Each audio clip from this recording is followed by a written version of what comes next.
So here, DeMonte, here's where we're at on my season picks. We weren't here last week. The week before last, I went 1-4, first true disaster of the season. Last week, I went 3-2. We'll get to that in a second. That means through 7 weeks, I've made 35 picks.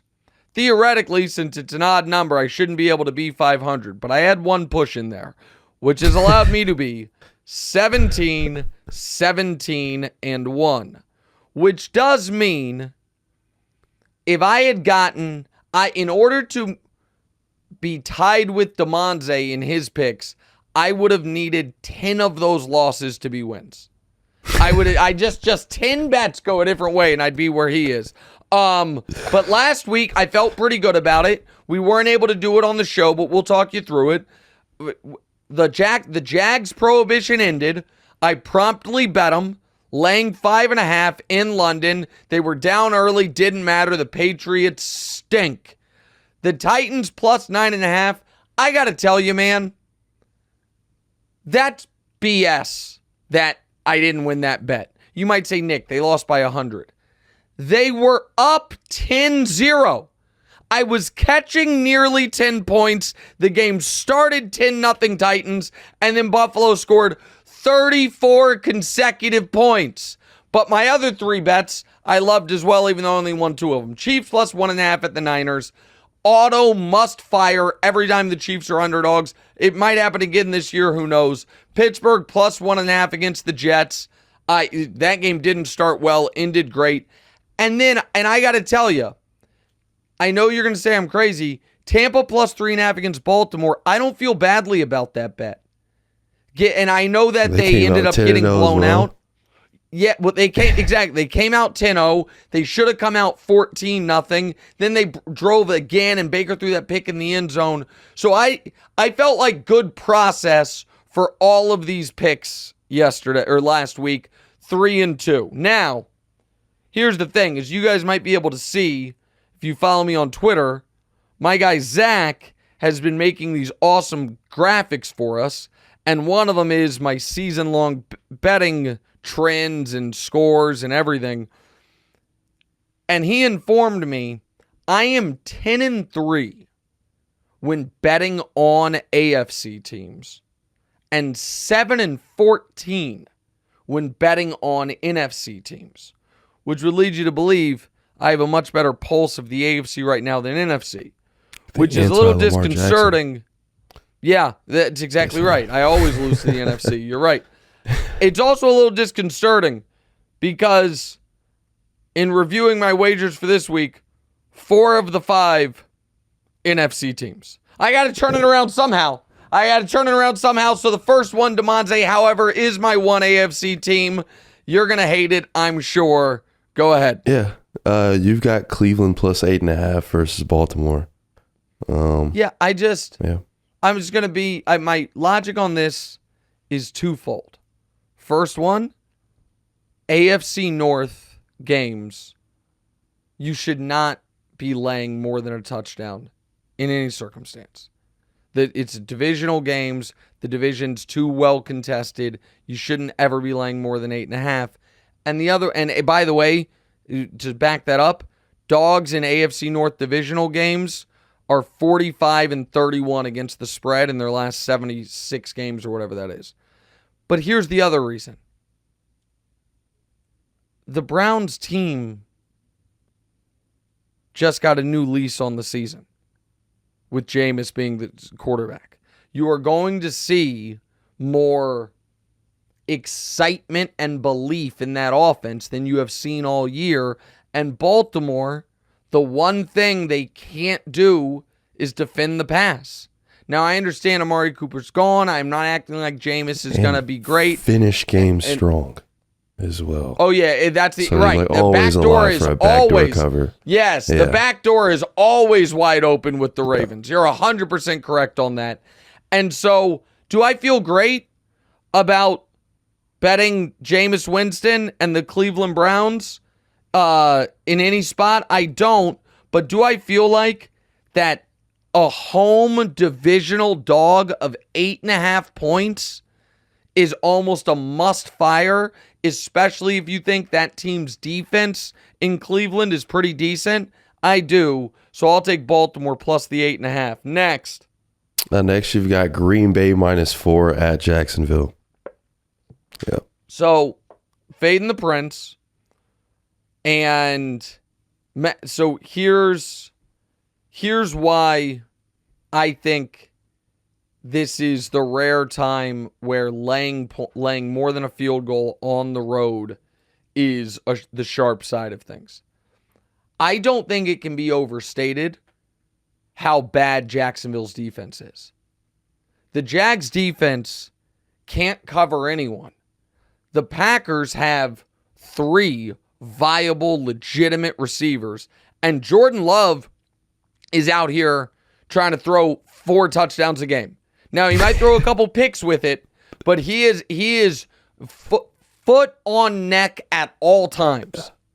And so I just feel like this is a game Green Bay scores 31, 32 points, and I don't think Jacksonville's going to get to the high 20s. I think Green Bay's defense has been better than I expected this year. Feels like a 31-21, 31-24 type of Green Bay win.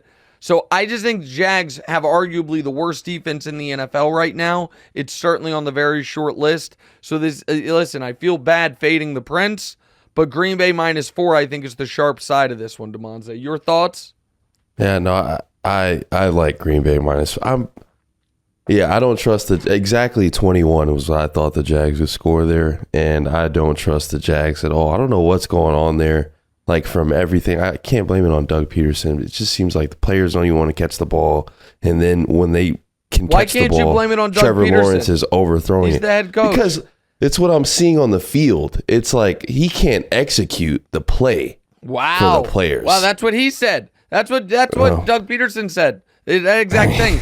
Also, I will say this, and I'm not besmirching your handicapping abilities at all, but I would wager a lot of money, and one of these games they were terrible, and one of these games they were excellent, that you have not seen a second of Jags football the last 2 weeks, because back-to-back weeks they were 6:30 a.m. West Coast start times. And I just don't think you were getting up for the London game. And that so was I do think this is knowledge that I've had on their past games. 1,000%. And so, but I think that's actually fine, because they looked terrible in the first one against Chicago. They looked good in this last one, but you're playing the damn Patriots. So what does it really matter? Right. All right. Next one. Next, we've got Atlanta -2.5 at Tampa Bay. Hold on. I think you just skipped one, didn't you? Oh, no. You No, didn't? Oh, Green no. Bay, I skipped one. Atlanta. That's my bad. No. You're right. Yeah, I just worry that that Tampa The injuries. Ravens beat them twice. Yeah. I just think the emotional toll of that loss, and no Godwin, no Evans. Baker also got beat up in that game. Could Tampa have gotten DeAndre Hopkins if they wanted? Well, sure, they could have tried. Yeah, definitely. But I think that, when did the Chiefs trade for DeAndre? It was Tuesday, right? Was it on our Tuesday show? No, this is Wednesday. Wasn't it just yesterday morning? It was yesterday? Okay, so that's right. I didn't know if it was yesterday morning or the day before yesterday. Okay, you're probably right. Doesn't matter. You are right. It was yesterday morning it broke. It broke like early morning yesterday morning. And so the reason I'm asking it is, it does seem like the Chiefs and Titans were working on it Monday, even if it wasn't done, and Tampa didn't know they were going to need a receiver on Monday. All right. So now I do think they're going to get Mike Evans back. I just think that Tampa's defense has been highly disappointing. Atlanta's going to be able to move the ball, and I just think that type of loss against Baltimore, where you get beat up and you lose key players, I just could see Atlanta having real control of this game, even as bad as they looked last week. I'm laying less than a field goal. Again, I'm taking another road favorite, which is typically not the sharp side of things, but I do that a few times this week. I'm going to lay the 2.5 with Atlanta because I think the Tampa injuries are too much. And Baker, by the way, is 4-10 against the spread at home against division opponents, and Kirk Cousins off a loss is 40-26 against the spread, which is 5th best since he in the last 20 years in the NFL.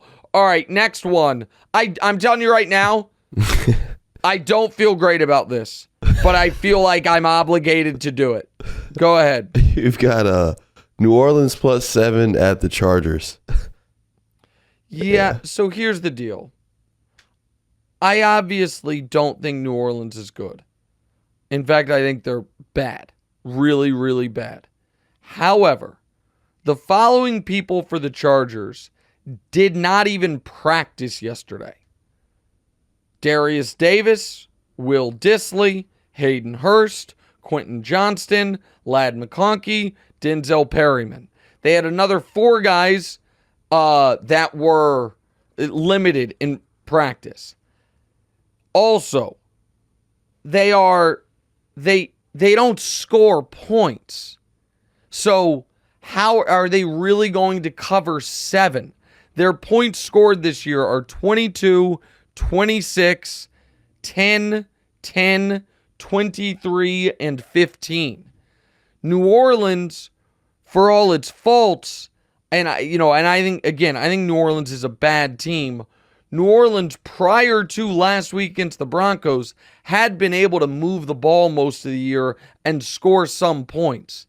I just think that there will unequivocally be far more Saints fans at this game in Los Angeles than there are New Orleans fans. I don't think the Chargers have earned the right to be a touchdown favorite over anyone. So I'll begrudgingly take the 7 points and believe this is going. I mean, last game the Chargers played, they didn't score any touchdowns, and Herbert once again got beat up. The offensive line, has not been as good as advertised. This just really feels to me like a 17-13, 17-14, 16-10 ugly game where New Orleans is going to get to the teens. And I just don't know that the Chargers are scoring 20 plus. That offense has been wholly uninspiring. So I'll take New Orleans plus the 7. Last one, DeMonte.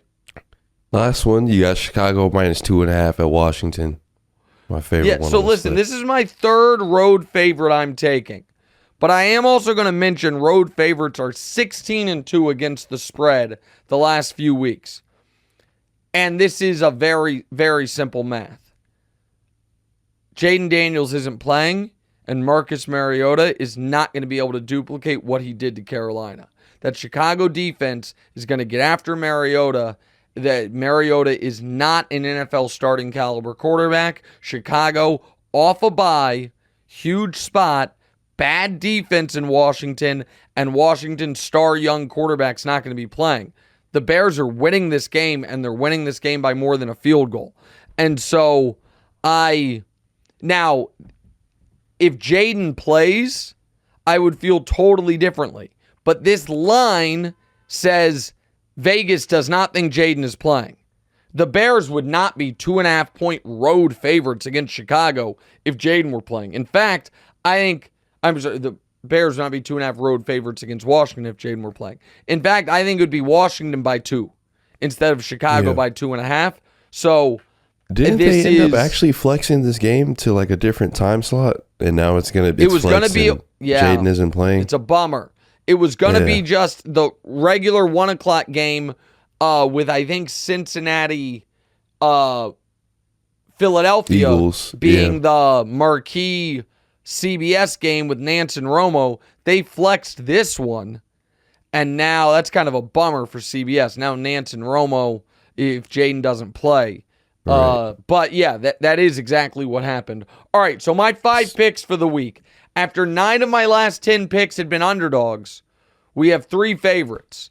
Atlanta road favorite of 2.5 at Tampa. Chicago, road favorite of 2.5 at Washington. Green Bay, road favorite of 4 at Jacksonville. And then 2 big dogs. New Orleans +7 at the Chargers. And Cleveland +8.5 at Baltimore. Hey, thanks for watching. Hit the subscribe button to get more from the show, and make sure to click the bell to get notified every time new content drops. Check out full episodes of What's Right wherever you get your podcasts, or just click the link in the description below.